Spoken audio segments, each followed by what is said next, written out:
Hello ஃபோக்ஸ், எல்லோரும் எப்படி இருக்கீங்க? நான் அஜய், உங்களோட NASM certified fitness coach.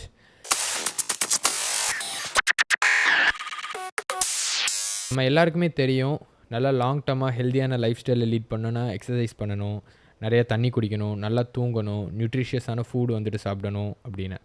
But அதை அச்சீவ் பண்ணுறதுக்கு வந்துட்டு எல்லாருக்கும் ஒரு பேரியர்ஸ் இருக்குது, டஃப்பான ஒரு விஷயமா இருக்குது. இதெல்லாம் நம்ம வந்துட்டு டே டு டே லைஃப்பில் ஃபாலோ பண்ணணும்னா நம்ம பண்ண வேண்டிய ஒரு சின்ன ஒரு விஷயம் என்ன, ஐ மீன் ஒரு சின்ன கேரக்டரிஸ்டிக்ஸில் ஆட் பண்ணக்கூடிய ஒரு ஆட்ரிபியூட் என்னங்கிறத இந்த வீடியோவில் பார்க்கலாம். அண்ட் அதுக்கு ஒரு ரியல் டைம் எக்ஸாம்பிளும் என்னங்கிறது கூட இதை நம்ம பார்க்கலாம். இப்போ உங்களில் எத்தனை பேர் வந்துட்டு டே டு டே புக்ஸை வந்துட்டு ரீட் பண்ணுவீங்க? ரீடிங் ஒரு ஹேபிட்டாக இல்லை ஹாபி எத்தனை பேர் வச்சுருப்பீங்க? நிறையா பார்க்குற போது அந்த பர்சன்டேஜ் பெரிய பாப்புலேஷனில் கொஞ்சம் கம்மியாக இருக்கும், கரெக்டாக? இதே ஒரு கொஸ்டினை என்கிட்ட ஒரு 2 இயர்ஸ் முன்னாடி கேட்டிருந்தாங்க, இல்லை ஒரு 1.5 இயர்ஸ் முன்னாடி கேட்டிருந்தாங்கன்னா நானும் வெளியில் போயிடுவேன். நிறைய பசங்க வந்துட்டு பொதுவாக ரீடிங் வந்துட்டு ஒரு ஹேபிட்டாக வைக்க மாட்டாங்க. எல்லாரையும் சொல்ல ஒரு குறிப்பிட்ட பர்சன்டேஜ், முக்கால்வாசி எல்லோரும் வெளியில் போவாங்க, பசங்களோட டைம் ஸ்பெண்ட் பண்ணுவாங்க, வேறு ஹாபீஸ்லாம் இருக்குன்னு வச்சுக்கோங்களேன். அந்த ஸ்பெக்ட்ரமில் தான் நானும் இருந்தேன். அப்புறம் ரீடிங் எனக்கு ஒரு ஹேபிட் ஆச்சு. இதை ஏன் நான் சொல்கிறேன்னா, அந்த ஒரு ட்ரெயிட் நான் சொல்கிறேன் இல்லையா, நமக்கு அந்த பிஹேவியரை வந்துட்டு செட் பண்ணுறதுக்கு தேவைப்படக்கூடிய ஒரு ட்ரெயிட் வந்துட்டு இந்த ஒரு எக்ஸாம்பிள்லேருந்தே உங்களுக்கு தெரியும். ரீடிங் மேலே முன்னாடியே எனக்கு ஒரு மிகப்பெரிய ஆர்வமும் ஒரு நாட்டமும் கிடையாது. அது அப்படி தான் வச்சுக்கோங்களேன். போக போக தான் லேட்டர் இந்த லைஃப் ஒரு 1.5 இயர்ஸாக தான் நான் வந்துட்டு புக்கை ரீட் பண்ணுறத ஒரு பழக்கமாக வச்சுட்ருக்கிறேன். ஃபஸ்ட்டு ஸ்டார்ட் பண்ணுறப்போ எனக்கு நம்ப மாட்டீங்க, ஒரு புக்கை கம்ப்ளீட் பண்ணி முடிக்கிறதுக்கு 1 இயர் ஆச்சு. ரிச் டேட் புவர் டேட் தான் என்னோடய ஃபஸ்ட்டு புக்கு நான் படித்தது. அதை படித்து முடிக்கிறதுக்கு 1 இயர் ஆச்சு. படிப்பேன், கொஞ்ச நாள் கழித்து அப்படியே மூடி ஓரமாக வச்சுருவேன். திரும்ப எப்போயாச்சும் கொஞ்ச நாள் கழிச்சு ஏதாவது ஒன்று பண்ணணும்னு எடுப்பேன். இந்த மாதிரி தான் ரீடிங் வந்துட்டு ஒரு பிஹேவியராக ஒரு என்னோடய டே டு டே லைஃப்பில் நான் வந்துட்டு அதை செட் பண்ணணும்னு ஒரு ஆர்வம், திடீர்னு ஒரு எந்த ஒரு தாக்கமும் இல்லை, திடீர்னு ரீடிங் பண்ணுறது நல்லதுன்னு தோணுச்சு. அது ஆரம்பிக்கிறப்ப எனக்கு ஸ்டார்டிங்கில் ரொம்ப ஸ்ட்ரகிள் ஆச்சு. எப்படி இப்போ நிறைய பீப்புள் வந்துட்டு ஃபிட்னஸை ஸ்டார்ட் பண்ணிவிட்டு அதை கண்டினியூ பண்ண முடியாமல் நிறைய ஸ்ட்ரகிள் பண்ணுவீங்க. அதே மாதிரி தான் எனக்கும் அது ரொம்ப டஃப்பான ஒரு விஷயமா இருந்துச்சு. போக போக பார்த்தீங்க அப்படின்னா ஒரு 1 இயர் நான் சொன்ன மாதிரி ஒரு ஃப்ளாப் ஐடியா. திரும்ப என்னோட ஸ்டூடெண்ட்ஸே இருக்காங்க. அவங்கக்கிட்டலாம் அப்படியே ஒரு புக்கெலாம் ரீட் பண்ணுறதுக்கு எவ்வளோ நாள்ரா ஆகும் அப்படின்னு கேட்டால், கோச் எங்களால் we could do it in 8 hours இல்லைனா இன் அ டே அப்படின்னா எனக்கு ஆச்சரியம். என்னடா இது இப்படி சொல்கிறீங்க? எனக்கெலாம் ஒரு புக்கை படிக்கிறதுக்கு 1 வருஷம் ஆச்சு, இன்னும் கம்ப்ளீட் பண்ணலையே அப்படிங்கிறப்ப தான் சொன்னாங்க. எனக்கு வந்துட்டு அது ஒரு இன்ஸ்பிரேஷனாக இருந்துச்சு. ஓகே, அப்போது அது அச்சீவபிள் தான், நம்மளாலையும் முடியும் அப்படின்னு சொல்லிட்டு. லேட்டர் என்ன பண்ணேன் அப்படின்னா, புக்கு ரீட் பண்ண ஸ்டார்ட் பண்ணேன். எனக்கு வந்துட்டு ரொம்ப டஃப்பாக தான் இருந்துச்சு, கஷ்டமாக தான் இருந்துச்சு, ஃபோக்கஸ் பண்ண முடியல. ஒரு 10 நிமிஷத்துக்கு ஒரு வாட்டி மொபைல் ஃபோனை பார்க்குறது, வெளியில் எந்திரிச்சு ஓடுறது, அப்போ தான் அடுத்து என்னென்ன வேலை இருக்குங்கிற ஒரு சில விஷயம்லாம் மைண்டில் ஓடும். இது பண்ணணும், அது பண்ணணும், அது பண்ணணும் அப்படின்னு சொல்லிட்டு திரும்ப என்னால் ஃபோக்கஸ் பண்ண முடியல. பட் அதில் ஸ்டார்டிங்கில் ரொம்ப கஷ்டப்பட்டேன். போக போக பார்த்தீங்கன்னா, ஓகே என்னானாலும் பரவாயில்ல, அட்லீஸ்ட் ஒரு 2 பேஜை முடிக்கணும், என்னானாலும் பரவாயில்ல ஒரு 5 பேஜ் முடிக்கணும், என்னானாலும் பரவாயில்ல டெய்லி ரீட் பண்ணணும் அப்படின்னு சொல்லிட்டு ஒரு மைண்ட் செட் வந்து நான் அதை கண்டினியூஸாக ஒர்க் பண்ணேன்.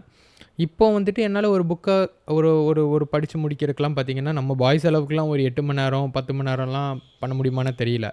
பட் ஒரு 1 வீக்கில் வந்துட்டு நமக்கு கொஞ்சம் டைம் ஒதுக்கணுன்னா ஒரு புக்கை வந்துட்டு கம்ப்ளீட் பண்ண முடியுங்கிற ஒரு ஸ்டேஜில் இருக்கிறேன். ஏன்னா ஒர்க் எல்லா விஷயமும் இருக்குது, அதை தாண்டியும் கொஞ்சம் டைம் ஒதுக்கி என்னால் கம்ப்ளீட் பண்ண முடியும். இது வந்துட்டு நான் ஏன் சொல்கிறேன்னா, அகெயின் இன்னும் ஒரு 1 மினிட்குள்ளேயாவது அந்த கான்செப்டை நான் சொல்லிடுவேன். இதே மாதிரி உங்கள் எல்லாருக்குமே ஃபிட்னஸுங்கிறது வந்துட்டு இப்போ நான் ஒரு 1 வீக்கில் பண்ணுறேன், அதாவது ஒரு வருஷத்துக்கு ஒரு புக்கு படிக்க முடியும், அப்பவும் கூட கம்ப்ளீட் பண்ண முடியாதுன்னா ஒரு வாரத்துக்கு ஒரு புக்கை கம்ப்ளீட் பண்ண முடிய லெவலுக்கு வந்திருக்கேன்னு வச்சுக்கோங்களேன். நடுவில் நிறைய புக்ஸ் நான் படித்தேன், நிறையா மெத்தட்ஸை வந்துட்டு நான் ட்ரை பண்ணியிருக்கேன், ஓகேவா? பட் நான் ஒரே ஒரு விஷயத்தை வந்துட்டு நான் ரொம்ப எக்ஸ்பீரியன்ஸ்லேருந்து சொல்கிறேன், ரொம்ப யூஸ்ஃபுல்லாக இருந்துச்சு அந்த ஒரு ட்ரைட். என்ன அப்படின்னா, ஜஸ்ட் ஷோ அப். கன்சிஸ்டன்சியும் இதுவும் கிட்டத்தட்ட ஒன்று தான். ஜஸ்ட் ஷோ அப்.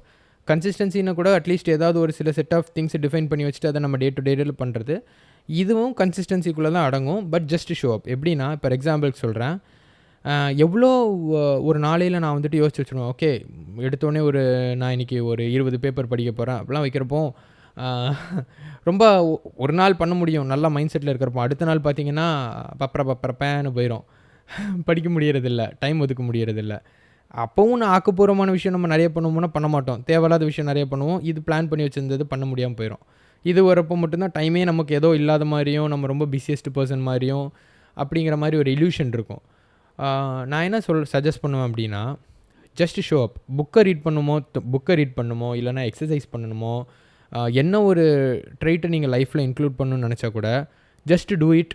அதாவது அதை டச் பண்ணிவிட்டு வெளியில் வந்துடுங்க.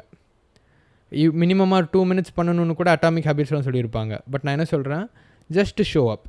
இப்போ இதே இதை நம்ம ஜிம்முக்கு ரிலேட் பண்ணுவோமே, நான் ஃபிட் ஆகணும், ஹெல்தி ஆகணும்னு ஆசைப்பட்றேன். நான் இப்போ ஏதோ ஒரு எனக்கு வந்துட்டு ஒரு 90 கிலோவில் இருக்கிறேன், பாடி ஃபேட் பர்சன்டேஜ்லாம் எங்கேயோ இருக்குது, ஒரு சில கன்ஸ்டன்ட்ஸ் இருக்குது, டைப் 1 டயபெட்டிஸ் இருக்குது, சில ஸ்டப்ஸ் இருக்குது. என்ன ஒரு கன்ஸ்டன்ட் இருந்தாலும் உங்கள் டாக்டர்கிட்ட ஃபஸ்ட்டு ஆப்வியஸாக எக்ஸசைஸ் பண்ண முடியுங்கிற ஒரு கிளியரன்ஸ் சர்டிஃபிகேட் வாங்கிட்டு, ஒரு ரிப்போர்ட் வாங்கிட்டு நீங்கள் உங்களோட ஆக்டிவிட்டியை ஸ்டார்ட் பண்ணலாம். பட் நான் என்ன சஜஸ்ட் பண்ணுறேன், ஜிம்முக்கு போகணுன்னு தோணுதா, இல்லைனா ஒர்க் அவுட் பண்ணணுன்னு தோணுதா, என்ன ஒரு ஆக்டிவிட்டினாலுமே எடுத்த உடனே நான் வந்துட்டு பயங்கரமாக இன்டென்ஸாக ஒர்க் அவுட் பண்ணுவேன், டெய்லி ஒரு 1 ஹவர் பண்ணிடுவேன் அப்படின்னு சொல்லி பிளான் பண்ணுறோட வீக்லி த்ரைஸுங்கிற மாதிரி ஸ்டார்ட் பண்ணுங்கள். அந்த 3 நாளும் என்ன ஒரு தடங்கள் வந்தாலும், எவ்வளோ பிஸியாக இருக்கிற மாதிரி தோணுனா கூட ஜஸ்ட்டு ஜிம்மை கதவு திறந்து உள்ளே போங்க. இல்லைனா எக்ஸசைஸ் வீட்டில் பண்ணுறீங்கன்னா கூட ஜஸ்ட்டு உங்களோட எக்ஸசைஸ் அட்டையர்ஸை மாற்றிட்டு ஏதாவது ஒன்று கையை கால் அசைங்க. Just show up. இது போக போக நீங்கள் வந்துட்டு ஒரு 3 நாள் நான் ஜிம்முக்கு போக ஆரம்பிச்சிட்டேன் அப்படிங்கிறப்போ இந்த டைம் வருது, நான் போயிட்டு வந்துடுவேன். அட்லீஸ்ட் நான் ஒர்க் அவுட் பண்ணுறனோ இல்லையோ எல்லாமே அடுத்து வர நம்ம பார்த்துக்கலாம். ஜஸ்ட்டு போகிறேன், நான் திரும்ப வரேன். போக போக என்ன ஆகும்னா ஒரு புது ஐடென்டிட்டி வந்துட்டு உங்களுக்கு க்ரியேட் ஆகிரும். ஓகேப்பா, என்னால் 3 நாள் ஜிம்முக்கு போக முடியுது, நான் ரொம்ப கஷ்டமான வேலை எதுவுமே பண்ணல, பட் அட்லீஸ்ட் நான் போகிறேன். போக போக போக உங்களுக்கே நிறைய விஷயங்கள் வந்துட்டு எக்ஸ்ப்ளோர் பண்ண ஆரம்பிப்பீங்க. ஒரு ஆர்வம் வரும். அண்ட் அதுக்கு இன்னொரு விஷயம், கன்சிஸ்டண்ட்டாக உங்களுக்குன்னு ஒரு ஐடென்டிட்டி க்ரியேட் ஆக ஆரம்பிச்சிடும். ஓகே, நம்மளால தான் 3 நாள் ஜிம்முக்கு போக முடியுது. ஏன் நான் அதை சொல்கிறேன்னா, சில டைம் எடுத்த உடனே நாளே போய் நின்றுட்டு நீங்கள் ஒரு ஆர்வம் இருக்கும், அது பண்ணணும், இது பண்ணணும், இது என்ன பண்ணணும், அது என்ன பண்ணணும், எவ்வளோ வெயிட்டெல்லாம் தூக்க முடியுது பண்ணிவிட்டு அடுத்து ஒரு 2 நாள் உடம்பு வலிக்குது, இல்லை என்னால் முடியலன்னு சொல்லி படுத்துருக்கிறதுக்கு அட்லீஸ்ட் போய் எக்ஸ்ப்ளோர் பண்ணி பாருங்கள். போயிட்டு வரதே ஒரு பழக்கமாக வச்சுக்கோங்களேன். போக போக வந்துட்டு உங்களோட ஃபிட்னஸ் லெவல் அந்த 3 நாளில் உங்களை ஃபஸ்ட்டு எக்ஸ்போஸ் பண்ணக்கப்புறம் ஸ்டேஜ் 2 என்ன பண்ண முடியுங்கிறத லைட்டாக பண்ணுங்கள். எடுத்த உடனே ஒரு ஹெவியஸ்ட்டு எக்ஸசைசஸ்லாம் போகாமல் ஸ்ட்ரெச்சஸ்ஸு, ஃப்ளெக்சிபிலிட்டி அப்படின்னு சொல்லிட்டு பேசிக் ஸ்டெப்ஸை வந்துட்டு எக்ஸ்ப்ளோர் பண்ணுங்கள். திரும்ப போக போக இன்னும் கொஞ்ச நாள் போக ஒரு ஆவரேஜாக ஒரு ஹெல்த்தியான லைஃப் ஸ்டைலில் லீட் பண்ணணும் அப்படிங்கிறப்போ நம்ம ஒரு வீக்குக்கு ஒரு 3 to 4 டேஸ் ஜிம்முக்கு போனாலே போதும். ஒரு எக்ஸாம்பிள் ஒரு 150 minutes of low intensity training, 75 minutes of vigorous training நம்ம பண்ணாலே நமக்கு போதுமானது ஒரு வால்யூம் தான் ஒரு வீக்குக்கு. பட் இருந்தாலும் ஒரு 5 டேஸ் 6 டேஸ் போகிறது கூட தப்பு கிடையாது. ஒரு நாள் நம்ம ஆக்டிவாக ரெக்கவரி எடுத்துக்கலாம், ஒரு நாள் கார்டியோ ரெஸ்பிரேட்டரி கண்டிஷனிங், நிறைய விஷயம் இருக்குது. இது ஒரு கடல் தான் வச்சுக்கோங்களேன். நீங்கள் நிறைய காம்பினேஷன்ஸ் அண்ட் ஸ்டெப்ஸ் எக்ஸ்ப்ளோர் பண்ணலாம். பட் இருந்தாலும் அதெல்லாம் போகிறதுக்கு முன்னாடி ஒரு ஐடென்டிட்டியை க்ரியேட் பண்ணுறதை மட்டும் முக்கியமாக நீங்கள் மைண்ட் செட் பண்ணி வச்சுக்கோங்க. அண்ட் அதை நீங்கள் யூஸ் பண்ணுறதுக்குள்ள பேஸாக அந்த ஜஸ்ட் ஷோயிங் அப். இன்றைக்கி எனக்கு காய்ச்சலாக இருக்குது, உடம்பு முடியல, ரொம்ப ஒரு சில தலைவலியாக இருக்குது. காய்ச்சல் போய் எல்லாருக்கும் பரப்புறதும் ஒரு நல்ல விஷயம் கிடையாது. அன்றைக்கி ரெஸ்ட் எடுங்க. இப்போ தலைவலியாக இருக்குது, இல்லை மனசு சரியில்லை, இன்றைக்கி வந்துட்டு எனக்கு ரொம்ப சோர்வாக இருக்குது, என்ன ஒரு எக்ஸ்கியூஸ் வந்தாலும் 1000 எக்ஸ்கியூஸ் மண்டையில் ஓடும். இல்லை இன்றைக்கி நம்ம பண்ண வேண்டாம், நாளைக்கு பார்த்துக்கலாம் அப்படின்னு. ஒன்றுமே இல்லை, நீங்கள் போய் எதுவுமே பயங்கரமான எக்ஸசைஸ் எதுவுமே கூட பண்ண தேவையில்லை. ஜஸ்ட்டு கதவு திறந்து வணக்கம்ப்பா, உள்ளே எல்லோரும் எப்படி இருக்கீங்கிற மாதிரி உங்கள் கோச்சுக்கிட்ட போய் 4 வார்த்தை பேசிவிட்டு சுற்றி இருக்கக்கூடிய பீப்புள்கிட்ட ஹாய் பாய் சொல்லிவிட்டு கூட நீங்கள் வந்தால் கூட போதும். சுத்தமாக நம்ம வீட்டில் இல்லாமல் இருக்கிறதுக்கு, போகாமல் இருக்கிறதுக்கு இது அட்லீஸ்ட் ஏதோ கொஞ்சமாவது பெட்டராக இருக்கும் இல்லையா? ஒரு மொமெண்டமாக உங்களுக்கு மெயின்டைன் பண்ணிகிட்டே இருக்கும். அந்த ஃப்ளோ ஸ்டேட்டை மெயின்டைன் பண்ணிகிட்டு இருந்தாலே போதும், கண்டிப்பாக உங்களோட கோலை ரீச் பண்ண முடியும்.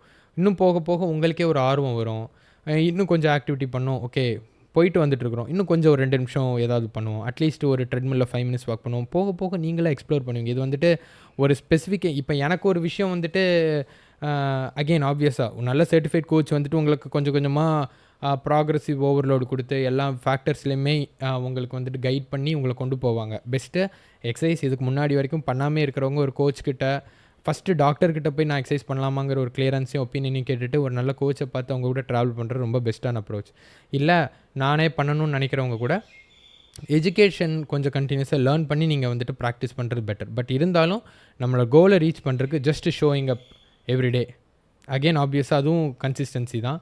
அதை நம்ம பண்ணினாலே நமக்கு வந்துட்டு நம்ம எந்த கோலுக்கு போகிறோமோ அதை நம்ம ரீச் பண்ண முடியும். அண்ட் அந்த கோலுக்கு போக போக நீங்கள் யாருங்கிற ஒரு எக்ஸ்ப்ளோரிங் ஃபேக்டரை நீங்கள் யாருன்னே நீங்கள் புதுசாக தெரிஞ்சுப்பீங்க. உங்களை பற்றி நீங்கள் நிறைய தெரிஞ்சுப்பீங்க. இது ஒரு இன்ட்ரெஸ்டிங்கான ஜேர்னி தான். ஸோ இந்த வீடியோ பார்த்துட்டு இருக்கிற எல்லாருமே இன்றைக்கே அட்லீஸ்ட் ஜிம்முக்கு போய் பயங்கரமாக ஒர்க் அவுட் பண்ணாட்டியும் பரவாயில்ல, just show up to the gym. உங்களோட ஜிம்முக்கு போங்க. இல்லை இதுக்கு நான் ஜிம்முக்கு எதுவும் ஜாயின் பண்ணலன்னா அட்லீஸ்ட் வீட்டில் ட்ரெயின் பண்ணணும்னு ஆசை இருந்துச்சுன்னா வீட்டில் ட்ரெயின் பண்ணுங்கள். இல்லை பக்கத்தில் இருக்க பார்க் ஏதோ ஒரு ஆக்டிவிட்டி பண்ணுங்கள். But just to show up every day. Okay? Thank you for your time and have a wonderful day, folks. Okay? Bye.